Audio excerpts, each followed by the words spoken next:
Good evening sir को। कैसे हैं सब? ठीक है सर। सब बढ़िया? Yes sir. चलिए, मेरे बारे में तो हल्का फुल्का जान ही गए होंगे आप लोग, दिन मिले थे आप लोग। हाँ, मेरा नाम अमरजीत कुमार हुआ और आज आप लोग का डेमो क्लास है। आज से आप लोग का सारा बैच जो है वो यूपीएससी वाले होंगे, बिहार दरोगा वाले होंगे या जिनको जो भी तैयारी है उसका एक बेसिक बैच है, जिसके अंतर्गत हम लोग जो पहला सब्जेक्ट शुरू करेंगे, सब्जेक्ट वाइज लेकर के सब कुछ चलता है, जिसमें आपका हिस्ट्री हम पढ़ाएंगे, आपका साइंस का सारे चैप्टर होंगे, पॉलिटी होंगे, ज्योग्राफी होंगे, इकोनॉमिक्स होंगे, है। तो अभी आप लोगों को एक ऑफिस में ले लीजिएगा, सिलेबस आपको एक दिलवा दूंगा, ठीक है। वो सिलेबस में आपको सारा कुछ दिया हुआ है, कुछ इस तरह से आपको एक पेपर मिल जाएंगे, ठीक है। ये आपका सिलेबस है 2 पेज का, मतलब एक ही पेज में आपको मिल जाएगा, जिसके अंतर्गत हम लोग पढ़ते क्या हैं और हमारे एग्जाम में होता क्या है कि जो हम अगर बीपीएससी या दरोगा का एग्जाम देते हैं, जिसके अंतर्गत किसी एग्जाम में 100 प्रश्न पूछे जाते हैं, किसी में 150 प्रश्न, है ना। जैसे कि अधिकांश जब आप एग्जाम देंगे जिसके अंतर्गत ज्यादातर 100 प्रश्न है, लेकिन बिहार का एक एग्जाम होता है जो बिहार का सबसे बड़ा एग्जाम माना जाता है, वो है बीपीएससी। सबको दिख रहा है पीछे? दिखता है?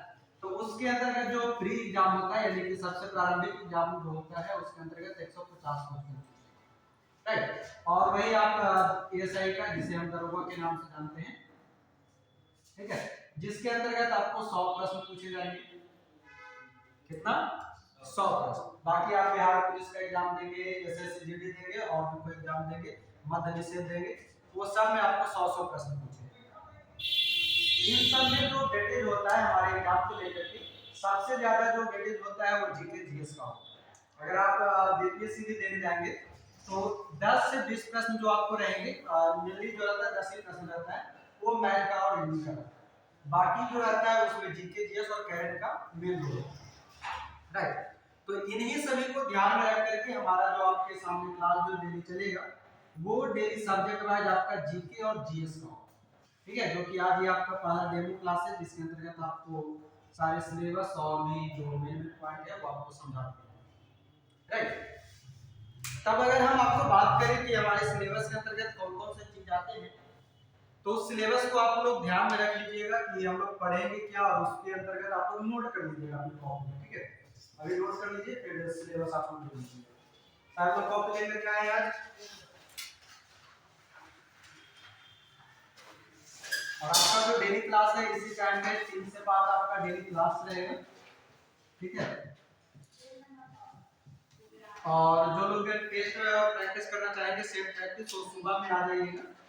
कब? तो 8:30 से आपका 9:45 तक चलता है सुबह में। और अभी जो एक क्यूज जो होगा वो आपका 5 से 7 मिनट, ठीक है। ये 3 चीज आप लोग अगर फॉलो करते हैं, खास करके सेट प्रैक्टिस तो बहुत जरूरी है, क्यूज बहुत जरूरी है आप लोगों के लिए। और जो अभी बिल्कुल फ्रेशर है उनके लिए ये बैच आपके लिए बिल्कुल इम्पोर्टेंट है। जो अभी ग्रेजुएशन कर रहे हैं या इंटर ही कर रहे हैं, उनके लिए ये इम्पोर्टेंट है, और जो कर चुके हैं उनके लिए ये दोनों इम्पोर्टेंट है, क्योंकि सब ये आपका जो सेट प्रैक्टिस करेंगे, सेट से आपका माइंड खुलेगा। ऑब्जेक्टिव लगाने का जो प्रेशर होता है एग्जाम में, जब हम जाते हैं तो होता क्या है ना कि जो प्रश्न होता है 100-150, उसको हम झेल नहीं पाते। अक्सर होता यह है कि वहां पे 1.5 घंटे 1 घंटे का टाइम देता है, 90 मिनट का, तो जब 150 प्रश्न 100 प्रश्न देखते हैं तो अकबकाहट जैसा होता है। क्या होता है? अकबकाहट जैसा होता है कि अब कैसे सॉल्व करें इसको, कैसे करें कैसे करें। इस चक्कर में हमारा बहुत सारा प्रश्न छूट जाता है। इसी चीज को मेंटेन करने के लिए हम लोग क्या करते हैं, सेट लगाते हैं। चाहे हम ऑनलाइन सेट लगाएं या ऑफलाइन सेट लगाएं, तरह तरह के सेट लगाने से होता क्या है कि आपका पेशेंस बढ़ेगा, हम क्वेश्चन को पूरा कैसे पढ़ें। अक्सर आप लोग गलती की होंगे, अगर आपको याद होगा तो कभी आप पढ़ते हैं तो लिखा रहता है निम्न में से कौन सही उत्तर नहीं, यहाँ पर एक रहता लिखा हुआ नहीं है ना। और जैसे ही हम देखते निम्न में से कौन सही है या सही उत्तर, ये हमारा छूट जाता है। तो ये कैसे आया? जब हम सेट प्रैक्टिस करते रहेंगे, और सेट प्रैक्टिस करते करते जब हमारा ये ध्यान आ जाता है कि इस बार हम ऐसा गलत किए थे, तब जाकर ये चीज हमको क्या होता है प्रैक्टिस में सही, राइट। तो इसलिए ये जरूरी है। और ये जो क्यूज का मतलब है, क्यूज में आपको तरह तरह के लोग रहेंगे, हर एक का दिमाग अपना अपना होता है। आपसे प्रश्न पूछे जाएंगे, जब हम आपसे प्रश्न पूछेंगे तो एक प्रश्न के अंतर्गत उससे जितने भी संबंधित प्रश्न होते हैं वो प्रश्न भी आपको बताया जाता है, जिससे कि आप एक प्रश्न में ज्यादा से ज्यादा प्रश्न को सीखते हैं। अभी आप लोग के पास टाइम होगा तो 5 से 7 वाला बैच भी आप लोग कंटिन्यू कर लीजिएगा, ठीक है, जिसमें ऑनलाइन वाले भी बच्चे जुड़ेंगे, ऑफलाइन वाले भी जुड़ेंगे, तो दोनों आप लोग ज्वाइन करके देखिएगा, आप लोग को अच्छा लगेगा, ठीक है। हाँ, हम लोग बात कर रहे थे किसका, सिलेबस का। तो सबसे इंपॉर्टेंट जो हम लोग के पास है वो सब्जेक्ट आप लोग नोट कर लीजिएगा, ठीक है। सबसे इंपॉर्टेंट जो हम आप लोग को क्लास शुरू करेंगे वो इतिहास से शुरू। 2 घंटे का आपका डेली क्लास होगा, 3 to 4 और 4 to 5, ठीक है। तो इस 2 घंटे में एक क्लास आपका हम सबसे पहले टॉपिक लेंगे हिस्ट्री का, उसके बाद दूसरा जो रहेगा वो साइंस है। कौन सा?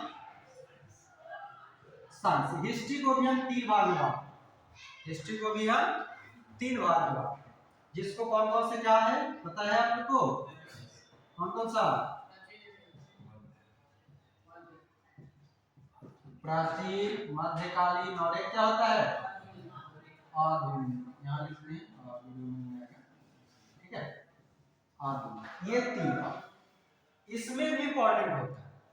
जब हम एग्जाम देने जाएंगे, आप क्वेश्चन पेपर देखेंगे तो क्वेश्चन पेपर में होता क्या है ना कि 3 पढ़ने जरूर है, लेकिन इसमें भी सबसे ज्यादा कहां से प्रश्न पूछे जाते हैं? तो सबसे ज्यादा ये जो सबसे लास्ट में आया है वही सबसे ज्यादा प्रश्न पूछा, ठीक है। अगर आपसे किसी भी एग्जाम में 20 प्रश्न पूछ रहा है तो आपको 10 से 12 प्रश्न यहीं से मिलेंगे, ठीक है। 4-5 यहां से मिलेंगे, 2-3 यहां से मिलेंगे। तो इसको देखते हुए हम लोग क्या करेंगे कि सबसे पहले इसको कवर करेंगे। 2 से बेहतर कौन? 2 से बेहतर कौन? 10, है ना। हम लोग पहले 10 पकड़े या 2 पकड़े? 10 को पकड़ेंगे। 10 को पकड़ते पकड़ते जब इसमें कुछ चीजें रिलेट होता है तो रिलेट करते करते ही हम लोग इसमें घुस जाए, ठीक है। तो भी यहाँ से कवर हो जाएगा और ये भी कवर हो जाएगा, इसलिए हम लोग सबसे पहले इसको शुरू करेंगे और आधुनिक से शुरू करेंगे। आधुनिक के अंतर्गत अभी हम आपको बताएंगे कि क्या क्या पढ़ना है। जब साइंस हम लोग पढ़ेंगे तो साइंस के अंतर्गत भी 3 होता है, पता है कौन कौन सा? भौतिकी, रसायन और एक कौन? जीव विज्ञान। इसमें भी एक लफड़ा है, वो लफड़ा क्या है? इसमें भी ऐसा है कि किसी से ज्यादा पूछा जाता है, किसी से कम पूछा। और हमारे एग्जाम में वर्तमान में अगर आप चाहे ग्रुप डी का एग्जाम दें चाहे बीपीएससी का एग्जाम दें, वहां पर सबसे ज्यादा जो साइंस का प्रश्न पूछा जाने लगा वो लगभग 30 प्रश्न, 25 से 30 प्रश्न आपसे साइंस का पूछता है, ठीक है। तो इसलिए जब यहाँ से जब हम प्रश्न को निकालते हैं तो सबसे ज्यादा प्रश्न हमको यहाँ से, कहाँ से? जीव विज्ञान। फर्स्ट नंबर पे जीव विज्ञान, सेकंड नंबर पे भौतिकी और थर्ड नंबर पे रसायन। रसायन में ज्यादा कुछ नहीं पूछता है, ज्यादातर जो केमिकल होते हैं, पीरियोडिक टेबल होते हैं और कुछ जो तत्व होते हैं उन सभी से संबंधित प्रश्न। बायोलॉजी से सबसे ज्यादा प्रश्न पूछता है क्योंकि ये थोड़ा सा डीप हम लोग को पढ़ना पड़ता है, क्योंकि इधर हमको जंतु भी पढ़ना पड़ता है और पादप भी पढ़ना पड़ता है। पादप यानी पौधा, पेड़ पौधा। तो ये जब दोनों को पढ़ेंगे इसके कारण ये थोड़ा सा चैप्टर बड़ा और वास्ट हो जाता है, जो कि आपको वास्ट हम लगने नहीं, आप उम्मीद रखेंगे, विश्वास रखेंगे ये चैप्टर हम आपको इस तरह से इसको कवर कराएंगे, इन सभी को आपको लगेगा नहीं कि जितना वास्ट हम सोच रहे हैं या होता है उतना है, ठीक ना। आपको एक एक पॉइंट करके एग्जाम ओरिएंटेड सारे प्रश्न करा दिए जाएंगे ताकि आप उसको रिवीजन करेंगे और याद करेंगे। और याद करने की भी जिम्मेदारी आपका नहीं है, याद भी हम करें, पढ़ाएंगे कम, याद कराएंगे ज्यादा। कौन बेहतर होता है? बेहतर कौन? याद करना या पूरा बोर्ड भर करके हम आपको अभी बोल दें कि चलिए आज ये बोर्ड भर देते हैं, इसको आप छापिए और घर जाइए, या हम बोलेंगे एक बोर्ड पे आपको पढ़ाएगा और इसको पूरा याद करके जाइए, बेहतर कौन? कभी पार्टी में गए हैं, पार्टी अटेंड किए होंगे, अभी और इधर शादी का सीजन है ना, शादी के जिस सीजन में आप पार्टी अटेंड करते जाते होंगे, खास करके शहर में। अपना गांव में क्या है, 10 पत्तल लगा दो, बिछा दो और काम हो जाएंगे, है ना। मगर जब हम शहर के पार्टी में जाते हैं, बफर सिस्टम भी होता है, भीख मांगने वाला है ना। तो जब उसके अंतर्गत जब हम खाने जाते हैं तो हमको तरह तरह के मिल जाएंगे, पुलाव मिल जाएंगे, पूड़ी मिल जाएंगे, वो कौन सा रोटी होता है, तवा वाला रोटी, तो फ्राई रोटी, कौन कौन सा सब, है ना। उसके साथ में 3 तरह के सब्जी, 2 तरह के मिठाई, सलाद, सब कुछ रहता है। सब खा पाते हैं, सब खाते हैं। अब ज्यादा इच्छा होगा तो मान लो भाई एक पूरी खा लेते हैं, पराठा खा लेते हैं, रोटी खा, ये होता नहीं। मन तो किसी से नहीं भरता है, पेट भर लेते हैं। तो पेट भरना जरूरी है या मन भरना जरूरी है? पेट भरना जरूरी है। क्या पेट भरना जरूरी है या मन भरना जरूरी है? मन भरना जरूरी है। तब तो कहेंगे हाँ पूरी सही बना था, चिकन सही बना था, सब्जी सही बना था, कढ़ी सही बना था, ये सही बना था, वो सही बना था। आकर के बाद में शिकायत करेंगे, अच्छा कहेंगे। उसके शादी में गए थे, बड़ा बढ़िया चिकन बनाया है ना। किसी के शादी में चिकन बढ़िया नहीं रहता, बना दिया, इसी लगता है कि नून नहीं है, नमक नहीं है, मिठाई नहीं, बोलते हैं, तो शिकायत है। तो मन भरना और पेट भरना, तो अगर हम इसको पूरा भर दे, यानी कि ये जो हमारा पेट है, हम पूरा पेट भरवा दे, उससे कोई फायदा करेगा नहीं करेगा। तो हम कम पढ़ाएंगे लेकिन आपको पूरा याद कराने का गारंटी नहीं है। उसके लिए एक ही काम आप लोग को जरूरत है कि दिल और दिमाग दोनों यहाँ। इतना कर पाएंगे आप लोग? वादा करते हैं? बिल्कुल ना। जहां शरीर वहीं पर, जहां मन वहीं पर तन।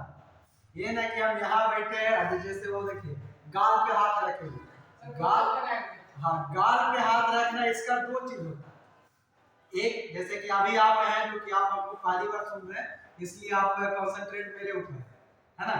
2-3 दिन आएंगे, उसके बाद जब आपको रास्ते में आते जाते बहुत सारे लोग मिलेंगे, है ना, उसमें पापा की परी भी रहेगी, तो कोई परा भी रहेगा, सब मिलेगा, तब जाकर के आपका दिमाग यहाँ न रह करके पापा के परी पर रोड पे जाए, ठीक है।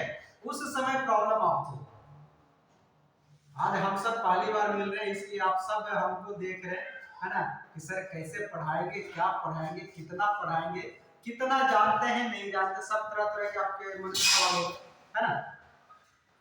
तो हमको ये नहीं सोचना है कि हम क्या पढ़ाएंगे, कितना पढ़ाएंगे, उतना ही पढ़ाएंगे, और जितना पढ़ाएंगे उतना आपको परफेक्ट करते जाएंगे, ठीक है। कम पढ़ाएंगे लेकिन पूरा याद। मेरा एक ही सिद्धांत है, एक ही बोर्ड पढ़ाएंगे, हम एक ही चीज आपको लिखवाएंगे, लेकिन कल आकर के हम आपसे अगर पूछ ले तो प्रश्न आपसे छूटना नहीं चाहिए, और दूसरा दिन जाकर के आप एग्जाम में बैठ जाइए तो उस दिन वो एग्जाम में छूटना भी नहीं चाहिए। हमारे एग्जाम में कितना ऑप्शन, एक प्रश्न का 4 ऑप्शन, बीपीएससी में कितना ऑप्शन, 5 ऑप्शन, सबसे खतरनाक ऑप्शन है। कभी स्कूल कॉलेज किए हैं, स्कूल गए होंगे ना, स्कूल कॉलेज गए होंगे तो आप लोग को याद होगा, स्कूल में मस्ती किए होंगे, बहुत सारे तरह के आपके दोस्त होंगे, चाहे गर्ल्स में हो या बॉयज में, है ना। मस्ती मस्ती में क्या करते हैं, कोई अगर लड़की आपको देख रही होती है तो इसका भी दोस्त जो रहता है वो कहता है वो हमको देख रही है ना। मान लीजिए आपके पास 4 दोस्त है, ए बी सी डी, है ना, और लड़की सिर्फ एक ही है, कौन, मान लीजिए एक लड़की है, ठीक है।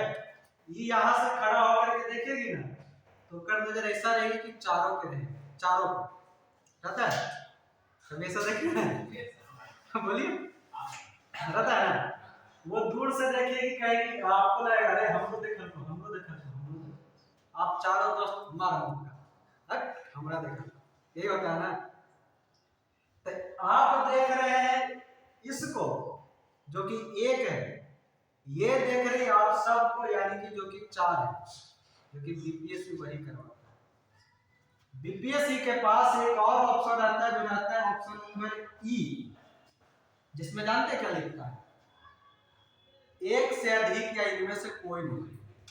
मतलब ये कि ये लड़की जो है या तो ये चारों के हैं, तो केकरो कहीं और एक साइड में रखी होगी, ठीक है। किसको, जी को। आप लोग से खाने के मन रहेगा तो चलिए खाना, समझ रहे हैं हम कहना क्या चाह रहे हैं? बीपीएससी में 5 ऑप्शन आता है, वो 5वां ऑप्शन इतना खतरनाक होता है, आप 2 ऑप्शन पकड़ लीजिएगा ना, फिर भी रहेगा ये सही है कि नहीं है, नहीं है, और इस कारण कंफ्यूजन होता है। तो ऑप्शन क्लियर करना बहुत जरूरी होता है, जो कि हम आपको कराते हैं। बस समझ रहे हैं हम कहना क्या चाह रहे हैं? तो इसके लिए आप लोग को क्लास अगर आप ज्वाइन करेंगे, आपको क्लास में कंटिन्यूटी बना करके रखना होगा। जिस दिन आपका क्लास छूटा, मतलब आप समझिएगा कि आप कितने बच्चों से पीछे हो जाएंगे कोई पता नहीं। भीड़ बहुत है, मार्केट बहुत लंबा चौड़ा है ना, कंपटीशन का मार्केट बहुत चौड़ा है।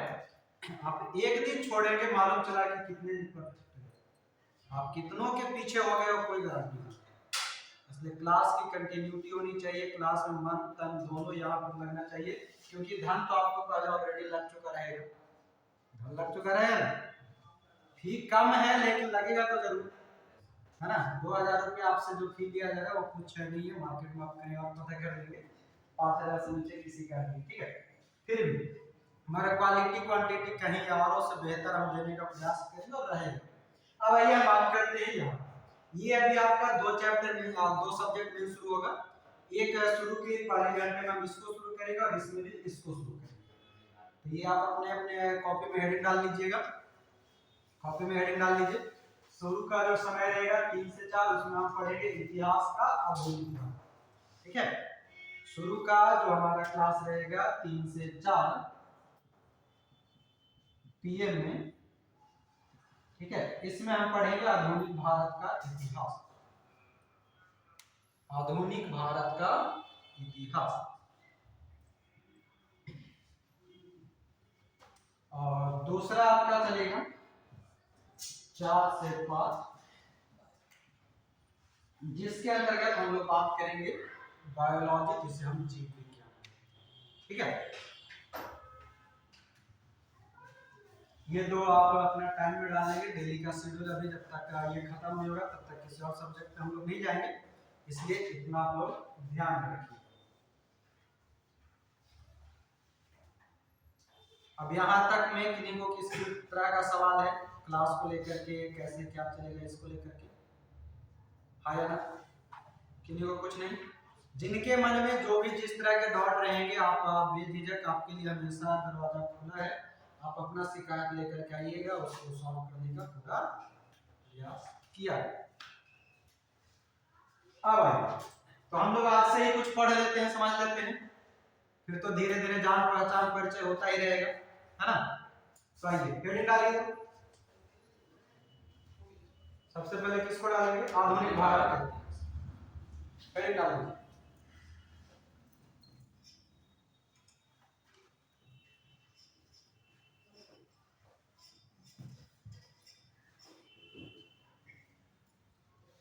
हेडिंग डाल लेंगे आधुनिक भारत का इतिहास।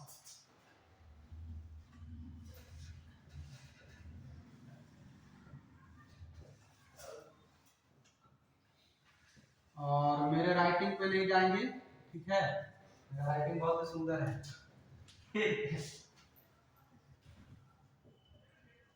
आधुनिक भारत का इतिहास।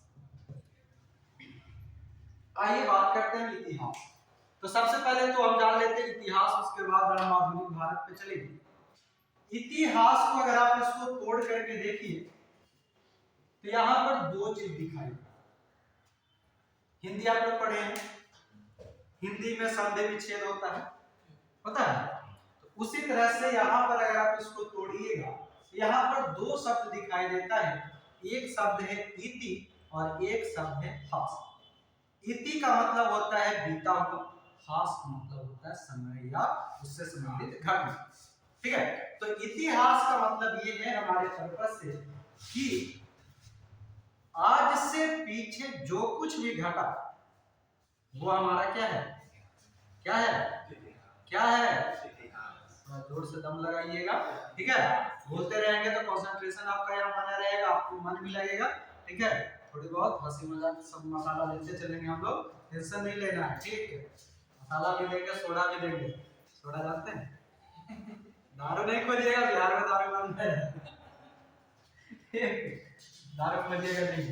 हाँ, तो ये चीज हम क्या कह रहे थे कि इतिहास वो है जहां पर कि हम अपने पीछे की जो कुछ घटनाएं घट चुके हैं उसके बारे में अध्ययन करेंगे, जहां पर हम जानेंगे कि आखिर वो होता क्यों था और वो हुआ क्यों, और अगर उससे हम कुछ सीख करके कुछ बदलाव करें तो कैसे हो, इसके बारे में जानने की बात जो होती है इतिहास में। इसी इतिहास के अंतर्गत जब हम पढ़ते हैं तो हमारा 3 काल आता है, जिसके अंतर्गत एक हम प्राचीन यानी कि बहुत पुराना ईसवी पूर्व समझते हैं, ईसवी और ईसवी पूर्व समझते होंगे। एक ईसाई धर्म से संबंधित है ईसा मसीह, ठीक है, इसके बारे में डिटेल हम आपको बताएंगे और जब प्राचीन भारत पढ़ेंगे तब। अभी आपको एक छोटा सा ब्रीफिंग देते हैं। ईसा मसीह जो ईसाई धर्म के प्रमुख माने जाते हैं, इनके जन्म से पहले, कब, इनके जन्म से पहले जो होता है उसको हम ईसा पूर्व कहते हैं, और इनके जन्म के बाद जो होते हैं उसको हम ईसवी कहते हैं। ठीक है, जैसे कि अभी हम लोग का कौन सा साल चल रहा है, 2022। तो 2022 ईसवी है या ईसवी पूर्व, ईसवी है, यानी कि ईसा मसीह के जन्म के 2022 साल हो चुके। ईसा मसीह का जन्म का 2022 साल बीत चुका है। जब हम बौद्ध धर्म पढ़ेंगे, जैन धर्म पढ़ेंगे, उसमें हमको दिखाई देगा 463, 568 ऐसे 32 ईस्वी पूर्व, इस तरह से। तो ये सब क्या है, ये सब क्या बता रहा है कि ईसा मसीह के जन्म से इतना साल पहले, कितना, इतना साल पहले। अच्छा, ये एक डिफरेंस बताइए, इसमें बड़ा कौन, ये दोनों में बड़ा, ये बड़ा है, ये बड़ा,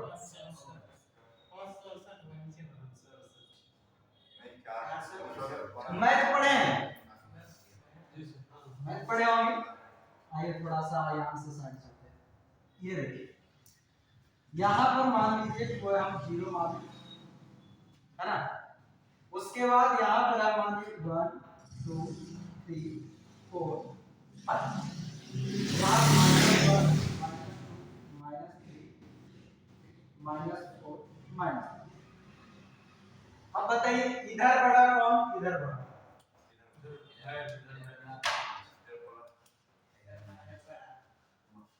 इधर बड़ा कौन, 5, इधर बड़ा कौन, -1 या -5, -1। क्यों,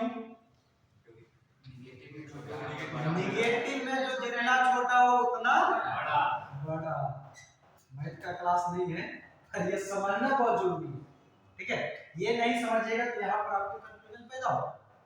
जब हम जैन महावीर ये सब पढ़ेंगे, ठीक है, तो ये कंफ्यूजन पैदा करता है। बहुत सारे लोग कहते हैं सर बड़ा कौन, बौद्ध धर्म या जैन धर्म, है ना, सर बड़ा कौन, ईसाई धर्म की सिख धर्म, तो वहां पर ये कंफ्यूजन होता है।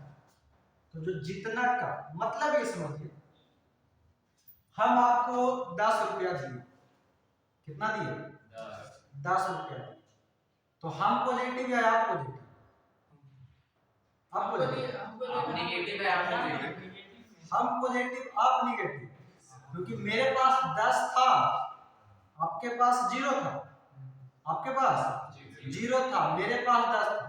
हम अपने जो मेरे पास अमाउंट था उसमें से 10 रुपया हम आपको दे दें। अब आप 0 से 10 हो गए, है ना, अब आप 0 से 10 हुए तो वो आपका पैसा नहीं है, अब आप कर्जदार है, आप अभी भी माइनस में। अब आपको टेंशन ये है कि सर को 10 रुपया देना है, तो आप क्या हो गए, वही हम ये कहें कि हम इनको दिए 10 रुपया, उनको देंगे 5 रुपये। सबसे बड़ा कौन, ये या वो, 5 वाला बड़ा या 10 वाला बड़ा, 5 वाला बड़ा। क्यों,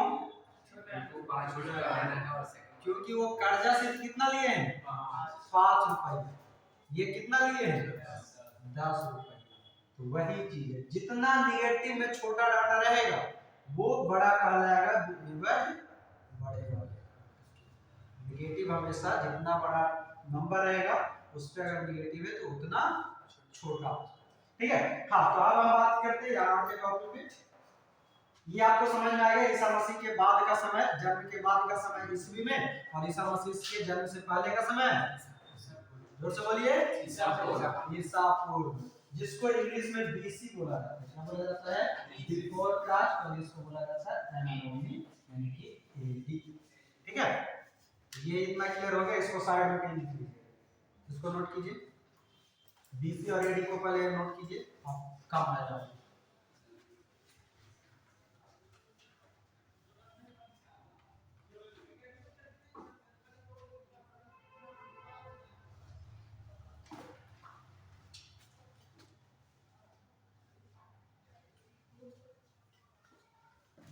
हो जाए तो बोलिएगा।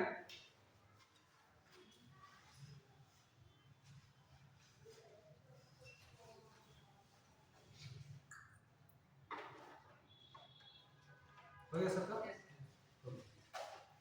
चलो, इसको मिटा दे रहे हैं। ईसा मसीह के जन्म के बाद का काल क्या कहलाएगा? ईस्वी। ईसा मसीह के जन्म से पहले का काल ईसा पूर्व। एक चीज आप सीख गए, यानी कि आप डिफरेंस निकाल लेंगे। अब हम बात कर रहे हैं किसका? आधुनिक भारत का इतिहास। आधुनिक भारत का जो इतिहास है, इसका काल जो माना जाता है जब 14वीं शताब्दी, शताब्दी समझते हैं?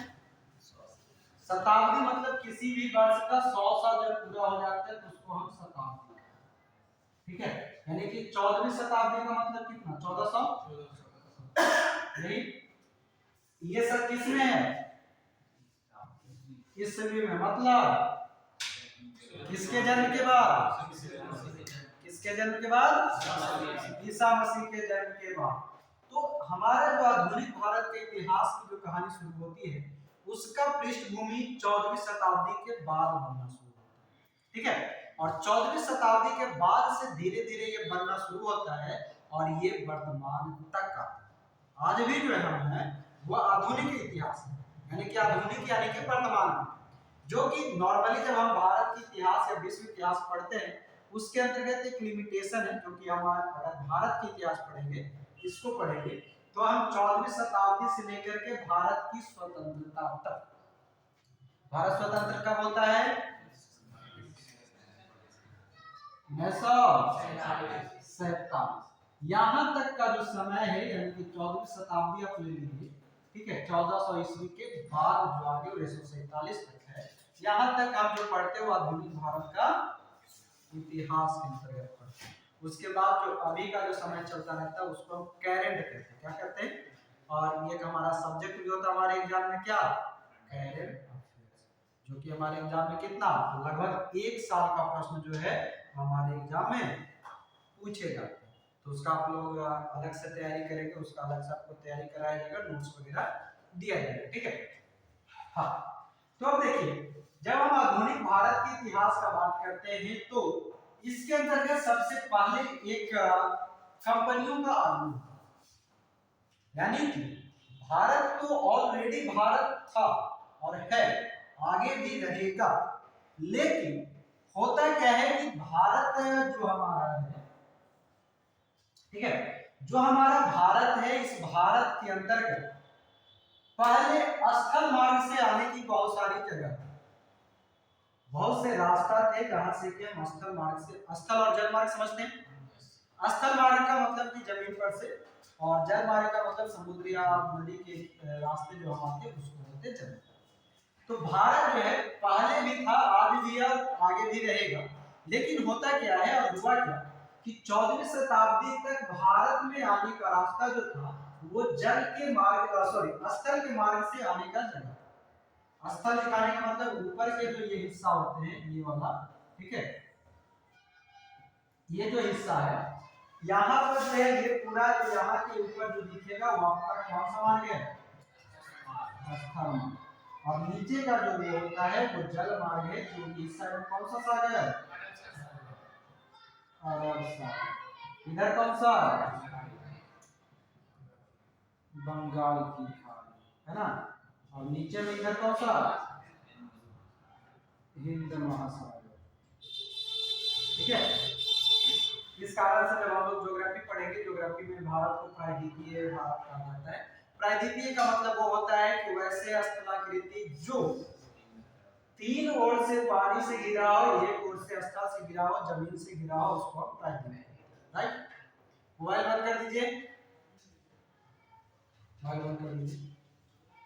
हाँ, अब तो हम बात कर रहे थे कि भारत में जो है आने का रास्ता स्थल से था पहले, लेकिन धीरे धीरे यहाँ पर पहले जो शासक हुआ करता था, इधर ये जो हमारा है भारत कौन से महाद्वीप के अंतर्गत आता है? भारत जो है वो लगभग कुछ इस तरह से एशिया महाद्वीप के अंतर्गत आता है। ये हमारा कौन सा महाद्वीप है? एशिया महाद्वीप। इसके जस्ट बगल में यहाँ से जो है कुछ लगा हुआ छोटा सा एक महाद्वीप है, जिसको क्या कहते हैं? यूरोप महाद्वीप। क्या कहते हैं? यूरोप महाद्वीप का। तो पहले यहाँ पर इस एरिया में आपको दिखाई देता है अरब लोग। क्या दिखाई देता है? अरब लोग दिखाई देते हैं, तुर्क लोग दिखाई देता है। वो लोग पहले क्या करता था कि यहाँ से घुसता था, इधर हिस्सा में हमारा पाकिस्तान अफगानिस्तान का जो हिस्सा पड़ता है, उसके रास्ते ऊपर से चला आता था। कहाँ पर? भारत में। कहाँ आ जाता था? ऊपर से भारत में आ जाता था। लेकिन हुआ क्या कि धीरे धीरे यहाँ पर के जो लोग थे ना, अफगानिस्तान पाकिस्तान अरब के लोग, वो सबको समझ में आया कि भारत जो है एक धनवान देश है। कैसा देश है? कहानी समझिएगा, इस यही कहानी से आपका जो है एक चैप्टर शुरू है। तो कहानी को समझेंगे हम, आपका बैकग्राउंड बना रहे अभी। हम मूवी का देखे हैं, मूवी फिल्म देखे हैं, फिल्म में पहले ट्रेलर आता है, तो ये वही ट्रेलर है। ठीक है, ये देखेंगे तभी आपको मूवी देखने में मजा आएगा। देखते हैं, जैसे अभी बॉलीवुड के मूवी देख लीजिए, आधा मूवी आता है उसका ट्रेलर देख करके समझ में आता है कि गए हो भैंस पानी में, चलता ही नहीं है ना। वही केजीएफ और वो कौन सा पुष्पा, झुकेगा नहीं साला, है ना। वो आता है तो क्या होता है, पहले ही उसमें आ जाता है कि ये ऐसा मूवी जाएगा और वो बवाल मचा देता है। तो ये आपका जो है ट्रेलर है, इसको समझेंगे तभी मूवी परफेक्ट जाएगा। ठीक है, इसको समझिए। हाँ, हम बात क्या कर रहे थे कि एशिया का जो हिस्सा था पाकिस्तान अफगानिस्तान, इधर से आने का रास्ता था भारत, लेकिन इधर कब्जा करके चला जा रहा था कौन? अरब और तुर्क। कौन? अरब और तुर्क जाति होते, यहाँ पर अरब सागर है, यानी कि अरबियन कंट्री जो है, अरब कंट्री के अंतर्गत जो है 7 देश आते हैं। ठीक है, सब ज्योग्राफी में हम लोग वर्ल्ड ज्योग्राफी जब पढ़ेंगे वहां पर पढ़ाएंगे। अरब कंट्री होता है, खाड़ी कंट्री होता है, वो सब। तो जो इधर अरब कंट्री था, अरब के हिस्सा से अरब और तुर्क के लोग आया करता था। ऊपर से पाकिस्तान अफगानिस्तान के रास्ते, पाकिस्तान अफगानिस्तान के अंतर्गत खैबर दर्रा, गोमर दर्रा, ये सभी पड़ता है ना। तो उसके रास्ते भारत में प्रवेश करना था। लेकिन 15वीं शताब्दी आते आते, कब? 15वीं शताब्दी आते, 15वीं शताब्दी के अंतर्गत एक तुर्क था कस्तुनतुनिया। नोट कीजिएगा, एक तुर्क था, उस तुर्क का नाम क्या था? कस्तुनतुनिया। कस्तुनतुनिया। ये जो कस्तुनतुनिया था, इसने क्या किया कि ऊपर के सारे रास्ते ही बंद, ऊपर के सारे रास्ते बंद। सारा रास्ता ही अगर बंद हो गया, भारत लोग पहुंचेगा कैसे? पहुंचना तो जरूरी है, क्योंकि जितना भी यूरोपियन कंट्री था उसको पता है कि भारत जो है एक धनवान कंट्री है, यानी कि धनी कंट्री है। यहाँ हम जाएंगे तो बहुत सारे चीज मिलेंगे, खास करके मसाला।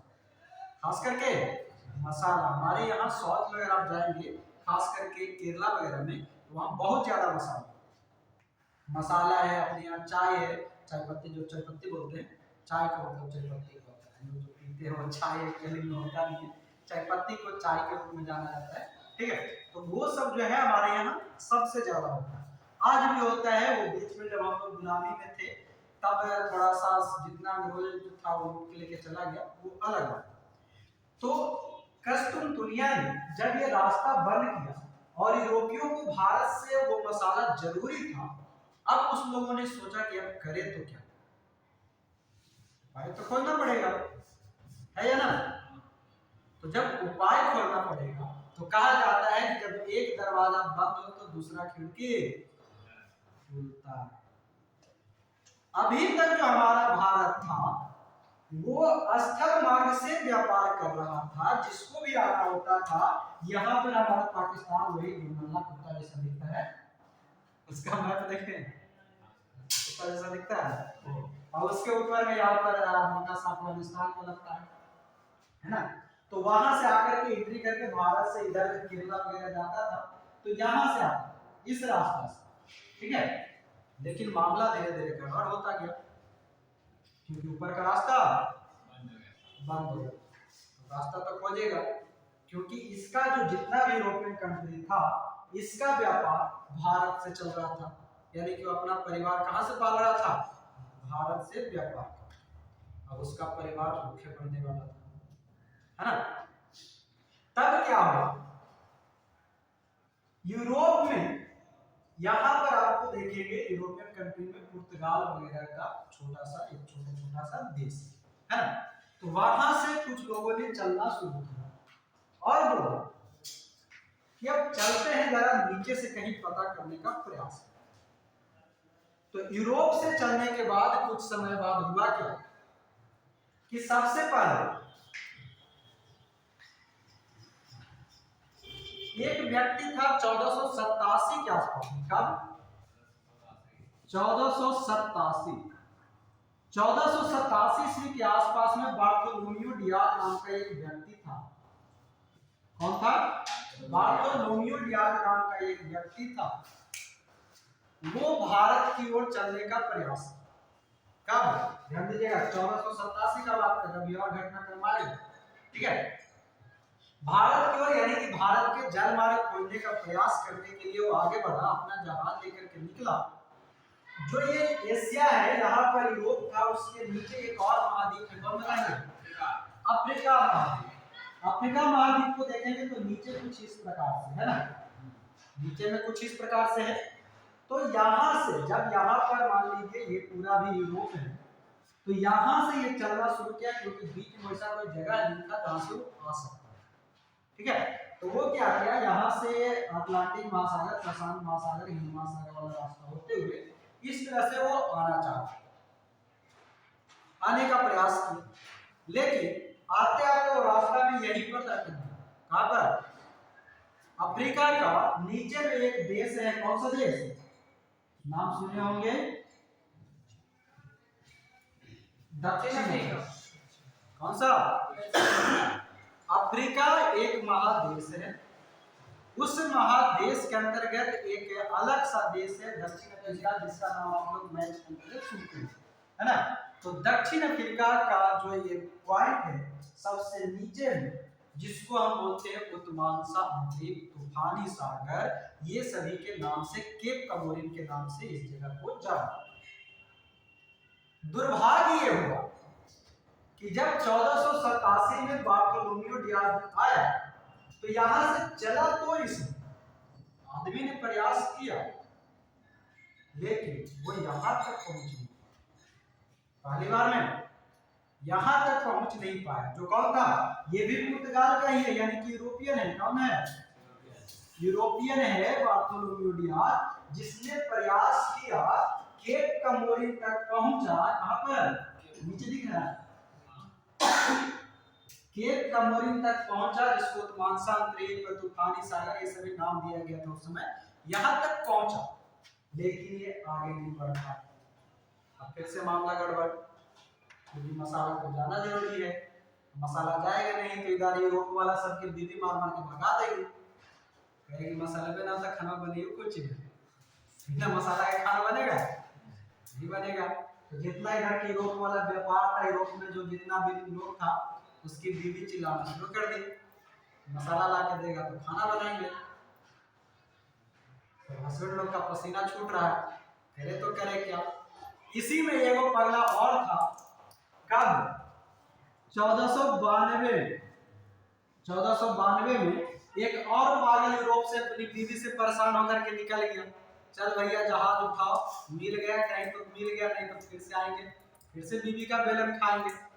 इसलिए इस बार ये पगला जो था कौन था? कोलंबस। कौन है? कोलंबस। कोलंबस ने तो सोचा चलो बीवी का डेली गाली सुनने से अच्छा चलो समुद्र में कहीं पर घूमेंगे।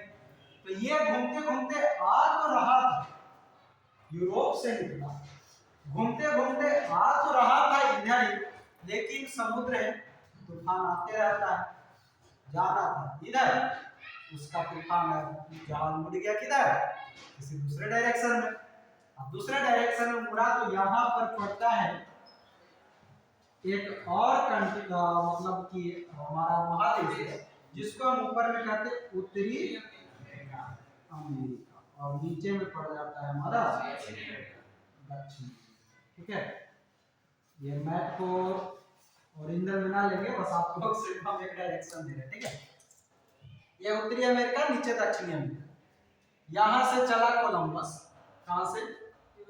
कोलंबस यूरोप से निकला, निकल करके फिर से उसी प्रकार ये जहाज लेके आ रहा था, जहाज यहीं पर गया, जाना था जहाज को इधर, तूफान आया, जहाज मिल गया इधर, और इधर ही आकर के जब यहाँ पर स्थल पे पहुंचा, मतलब यहाँ आसपास में जब उसको जमीन देखने लगा, वो चलने लगा। और क्या, हमने इंडिया खोल दिया, इंडिया खोल दिया, इंडीज इंडीज कहना शुरू कर दिया। क्या कहा? इंडीज। जो हम लोग इंडिया बोलते हैं वो यूरोपियन लैंग्वेज इंग्लिश बोलेगा, इंडीज इंग्लिश में। जैसे अभी कोई भी यूरोप के कंट्री का, ब्रिटेन वगैरह का कोई बोलेगा तो आप लोग गौर से सुनिएगा तो लगेगा इंडीज बोल, लेकिन वो इंडिया होता है। हम लोग का इंग्लिश जो है और ब्रिटिश इंग्लिश जो है बहुत अंतर होता है बोलने में, वैसा हम लोग बोल ही नहीं पाते, है ना। तो वो लोग इंडीज इंडीज ये पूरा कुछ कौन? कोलंबस करे, हमने तो इंडिया खोल दिया।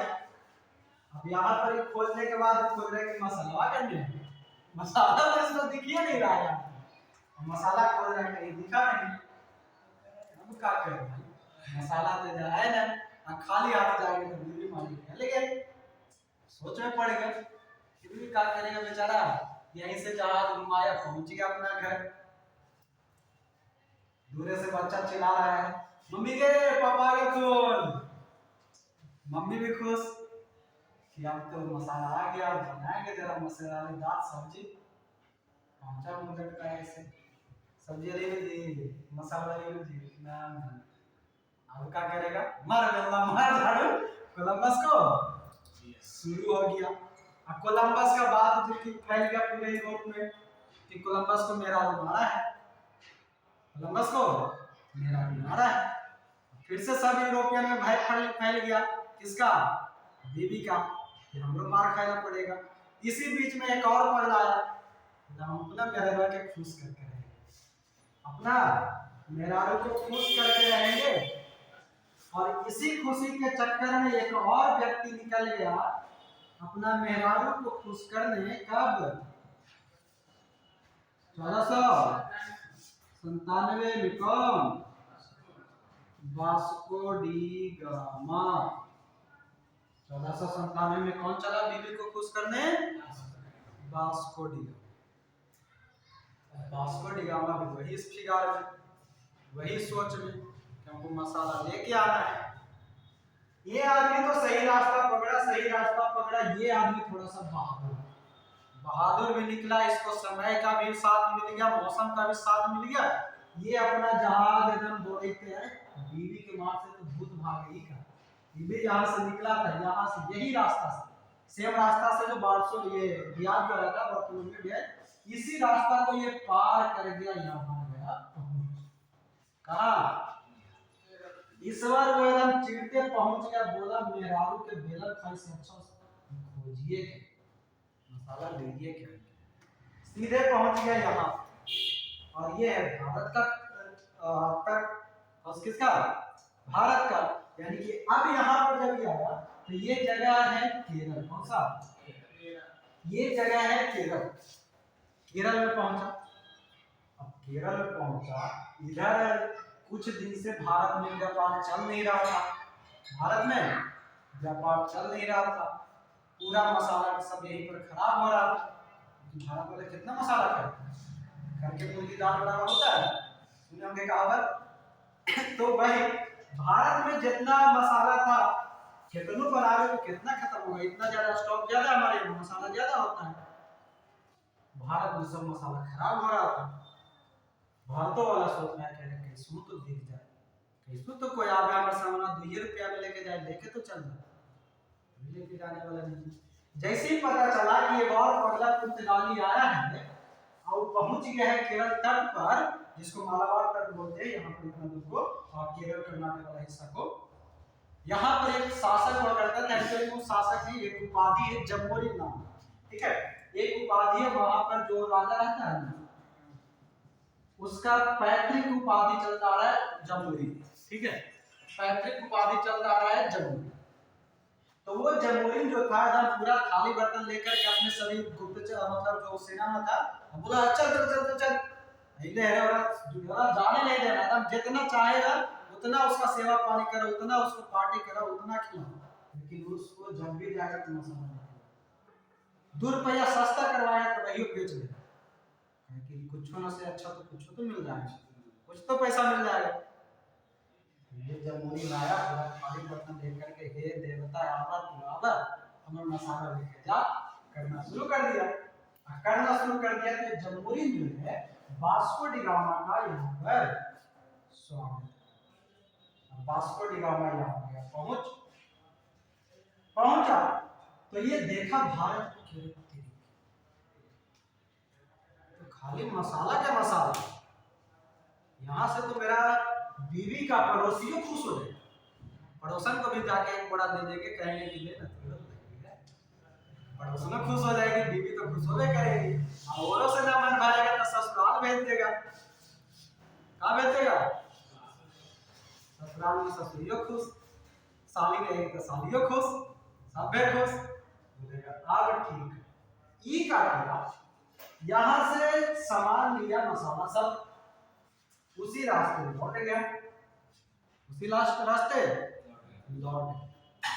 लौट करके अपना बीवी को दिया, अपना ससुराल भेज दिया, पड़ोसन को खुश कर दिया, तभी उसके पास ढेर सारा मसाला बचा। बोला अब कुछ तो तिया को बोलता है, बगला वाली कर दे दिया। ये पड़ोसन कौन होता है? ये जो जस्ट घर के बगल वाला होता है। तो ये बोला ओकरो बगल वाला के दे दिया। तो ये कहती है कि पगला गेलू है का, सब खानिए के दे दो, फ्री में बाढ़ दो, तक कितना दिन नहीं भी गेलू है, जेकर खर्चा में कहां से? तो बोला कितना कुछ करिए। तो उसकी औरत कहती है जाके बेच क्या, हाँ बाजार में पड़ोसियों खरीदा तो उनके बेच। बेचा तो बेचने गया तो कहा कि यहाँ से लेके मान लीजिए 1 रुपया, ठीक है, यहाँ से लेके कितना 1 रुपया में, वो झूठू मुठू जाके कह दिया ना कि हम 100 रुपया में देंगे 1 किलो, यहाँ से ले गया कितना में 1 रुपया, तो वहां जाके कहता हम 100 रुपया में 1 किलो देंगे। कहा कि उस समय यहाँ पर किसी के पास मसाला था नहीं, जरूरत है तो गधों के समय पर गधों के भगवान का बाप कहा जाता है, सब खाने के लिए तैयार था। तो क्या है, वास्को डी गामा जाकर के जब ये अपने देश में यूरोप में बेचना शुरू किया, मंडी में गया बेचना चाहा, तो कुछ लोग तोल मोल किया कि न दे 100 रुपया न दे, 70 दे, 60 दे, 80 दे, ऐसा। फिर सोचा कि चल छोड़ना, 1 रुपया की जगह हमको 10 रुपया मिल जाए तो बहुत है। वो बोले कैसा, सबके वो फिक्स रेट कर दे, 60 रुपया में जिसको लेना है ले, 60 रुपया में जिसको लेना है लेना, जिसको सामान चाहिए, जो मसाला चाहिए वो लेना। तो जो वास्को डी गामा अपना मसाला यहां से जितना पर ले गया था, उसका 60 गुना ज्यादा दाम पर उसको यहाँ पर यूरोप में उसका मसाला है। कितना गुना? 60 गुना। कहाँ 1 रुपया, कहाँ 60 रुपया, समझ रहे हैं? तो हुआ क्या, 60 रुपया में तो ये बेच दिया। यानी कि आपको प्रश्न ये याद रखना है कि वास्को डी गामा भारत से मसाला ले जाने के बाद जब यूरोपीय मंडी में बेचा तो उसका सामान कितना गुना में बिका या कितना उसको प्रॉफिट, तो हम कहेंगे 60। कितना गुना? कितना? 60। अब यहाँ तक पहले आप रिवाइज कीजिए, उसके बाद आगे हम इसको बताएंगे। सबसे पहले हमने जाना कि जब इधर का सारा रास्ता महाराष्ट्र रास्ता बंद हुआ तो भारत की ओर आने के लिए सबसे पहले किसने बार्थोलोमियो कब चला, कहां तक पहुंचा, केप कमोरिन तक पहुंचा, उसके आगे नहीं जा पाया। दूसरा कौन चला, कोलंबस कब चला, कहां जा रहा था, चला कहां गया, अमेरिका, जो कि अभी आप वेस्ट इंडीज नाम सुने है ना। वेस्ट इंडीज कोई देश नहीं है, कैरेबियन द्वीप के अंतर्गत बहुत सारे छोटे छोटे द्वीप का जमैका वगैरह को मिलाकर के एक समूह है, ठीक है। वेस्ट इंडीज कोई देश नहीं है, बहुत सारे छोटे छोटे द्वीप को मिलाकर के एक समूह बना दिया गया है जिसको वेस्ट इंडीज कहते हैं, ठीक। हाँ, तो कौन चला, कोलंबस चला, वेस्ट इंडीज मतलब चला, आ रहा था कहाँ, इंडिया, चला कहाँ गया, इंडिया। इसका भी एक काम, अब जैसे देखिए हुआ क्या, मान लीजिए व्यापार करने के लिए जब वास्को डी गामा बताइए क्या कि यहाँ पर जाना है, तो इसका भी नाम इंडिज था और इसका भी नाम इंडिज था। कोलंबस इसको नाम रखते हैं इंडिज, और ये तो पहले से इंडिया था ही, है ना, तो ये इंडिया इंडिज का नाम। अब क्या, कोई भी यूरोप वाला व्यापार करने के लिए निकले और बोलता था, घर में पूछो करती है और सब पूछते ना कहाँ जाओगे, जाइए इंडिज जाए, इंडिया जाए, करती है ये बोलो इंडिया है, वो इंडिया, कौन इंडिया जाते हैं पहले बताओ, सब कंफ्यूज में कि हम कुछ बताएगा इसको। तब सब का किया, अगर आप यूरोप से देखेंगे, ये यूरोप है, यूरोप के इस साइड देखेंगे तो ये पूरब होता है, अगर आप मैप में देखेंगे है ना, मैप को देखेंगे तो इस तरह से रहता है, उत्तर रहता है, ये दक्षिण रहता है, ये पूर्व होता है और ये पश्चिम होता है। इसको इंग्लिश में ईस्ट कहते हैं, इसको वेस्ट कहते हैं ना, ऊपर में नॉर्थ और नीचे में साउथ। तो ये यूरोप था, कौन था, यूरोप। बीचों बीच इसको अगर हम पूरे जो हमारा महादेश है उसको बीच से बांटिएगा तो इधर का हिस्सा पूरा, इधर का हिस्सा पश्चिम। जब यहाँ से व्यापारी जब जाने वाला था तो उसकी मेहरारू पूछी कि कहाँ जाओ, तो सब कह रहा है इंडी जा रहे हैं। अब इंडी जा रहे हैं, कौन इंडी जा रहा है, पूर्वी की, पश्चिमी की, उत्तरी की, दक्षिण, समझ में ना आए। तब यूरोप वाला लोग क्या किया, सुविधा के लिए क्या कर दिया ना, बोला कि ऐसा करते हैं, इंडिया वाला को वही रह देते, पहले से तो इंडिया है ही है, इंडिया को इंडिया ही रह देते हैं, इधर जो आया है इसको हम वेस्ट इंडीज कहते हैं, क्या कह देते हैं, वेस्ट इंडीज, क्योंकि इससे किधर है, पश्चिम में है, किधर है, पश्चिम में है, तो यही क्या बन गया, जो दोनों इंडिया जो था वो एक इंडीज बन गया, कैसा, वेस्ट इंडीज। तब तो सहूलियत हो गया, कोई अब यहाँ से निकले, कहाँ जा रहे हो, जा रहे हुए इंडिया, हाँ इंडिया, दूसरा का जिसको इधर जाना रहेगा क्या बोलेगा, ये हो गया, ये समझ गए, इंडीज और वेस्ट इंडीज दोनों का नाम उस समय सेम था, लेकिन डायरेक्शन में लोगों को मतलब कि परेशानी ना हो कि कहाँ जा रहे। जैसे कि आप लोग अगर आप घर से चले, घर से जाने के बाद घर से निकलते ही सबको बोलते कहाँ जा रहा है, तो पटना जा रहा है, क्या कहते हैं, पटना। ट्रेन कहाँ के पकड़ते हैं, अपने घर से जब स्टेशन से ट्रेन पकड़ते कहाँ का पकड़ते हैं, पटना। कोई रास्ता में राजेंद्र नगर उतर जाते होंगे, कोई जंक्शन जाते होंगे, कोई बगल में किसी और स्टेशन पे उतर जाते होंगे, लेकिन घर पे या कोई पूछता तो कहाँ जा रहा है, पटना, है ना। तो पटना तो मेन सिटी बहुत है, मतलब बहुत बड़ा, लेकिन पटना में भी बहुत सारा जगह है, लेकिन जब हम अपने घर से निकलते हैं तो सिर्फ कहते हैं पटना। घर पे मम्मी पापा भी पूछते हैं या उनसे कोई पूछता है कि बेटा कहाँ रहता है, क्या बोलते हैं, पटना। अभी थोड़े बोलते बाजार समिति मुसलमान कुंभ संदर्भ में सरिचना हो, ऐसा बोलते हैं, नहीं बोलते। तो ये क्या हुआ, इसका एक नया नाम, बात समझ गए। तो पुनः एक बार रिवाइज कर लीजिए, सबसे पहले कौन चला, कहाँ तक पहुंचा, केप कमोरिन कहाँ है, दक्षिण अफ्रीका। दूसरा कौन चला, कोलंबस कब चला, किधर जा पहुंचा, कुछ समय बाद तीसरा कौन चला, वास्को डी गामा, किधर से चला, कैलगरी से चला, कहाँ तक जा पहुंचा? भारत जा पहुंचा। भारत में कहाँ पर? केरल में। केरल में को और कौन सा तट के नाम से जानते हैं? मालाबार तट के नाम से जानते हैं। किस तट से? कभी कभी आपसे प्रश्न यही पूछेगा, केरल नदी का क्या देगा, किस तट पर पहुंचा? तट मतलब होता है ये किनारा होता है, हाँ समुद्र का जो किनारा होता है उसको तट बोलते हैं। तो क्या बोला पहुंचा? मालाबार। मालाबार तक पहुंचने पर वास्को डी गामा का स्वागत कौन किया? जमोरिन ने किया। कौन किया? जब वास्को डी गामा भारत से मसाला लेकर के यूरोपियन कंट्री पहुंचा तो कितना गुना मुनाफा कमाया? क्लियर है यहाँ तक सबको? ये आपका बैकग्राउंड है। यहाँ के बाद अब हम लोगों को एक चैप्टर शुरू होगा, वो चैप्टर का नाम सब अब हेडिंग डाल लीजिएगा। ये सब लिख लिए हैं, पहले एक जगह लिखिए, सब इसको लिखिए, हर काम देगा।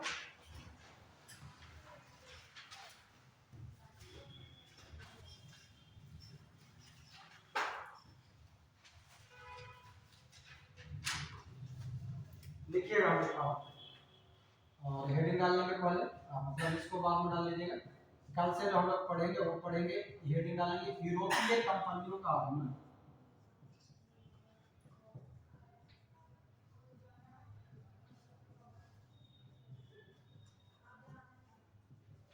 यहाँ से हमारा आधुनिक भारत जो हमारे एग्जाम पर्पस से है वो यहाँ से शुरू होता है।